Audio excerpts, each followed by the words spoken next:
আমি আল্লাহ জানি জানি জানি মুরগির গোশত একদিন, 2 দিন, 3 দিন তোমাদের কাছে ভালো লাগবে না। এই জন্য আমি আল্লাহ রাব্বুল আলামিন তোমাদের উপর অনুগ্রহ করে, আমি আল্লাহ রাব্বুল আলামিন তোমাদের উপর দয়া করে তোমাদের জন্য হালাল করে দিয়েছি গরুর গোশত। চিৎকার দিয়ে বলুন সুবহানাল্লাহ। আমি আল্লাহ জানি যে গরুর গোশত একদিন, 2 দিন, 3 দিন খাওয়ার পরে তোমাদের কাছে ভালো লাগবে না।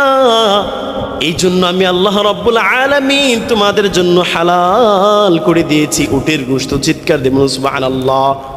এই উটের গোশত একদিন, 2 দিন, 3 দিন খাওয়ার পরে ভালো লাগবে না। এই জন্য আমি আল্লাহ রাব্বুল আলামিন তোমাদের জন্য হালাল করে দিয়েছি দুম্বার গোশত, ভেড়ার গোশত। দুম্বা বেড়া একদিন, 2 দিন, 3 দিন খাওয়ার পরে ভালো লাগবে না। এই জন্য আমি আল্লাহ রাব্বুল আলামিন তোমাদের জন্য হালাল করে দিয়েছি ঘোড়ার গোশত। এই গোশত একদিন, 2 দিন, 3 দিন খাওয়ার পরে ভালো লাগবে না। এই জন্য আমি আল্লাহ রাব্বুল আলামিন তোমাদের জন্য হাজারো আইটেমের ফল ফলাদি তোমাদের জন্য হালাল করে দিয়েছি। সুবহানাল্লাহ।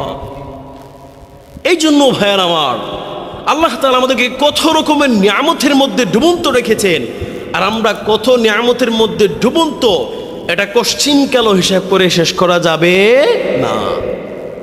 কারণ হিসাব করা শুরু করলে জিন্দেগিতেও শেষ করা সম্ভব না।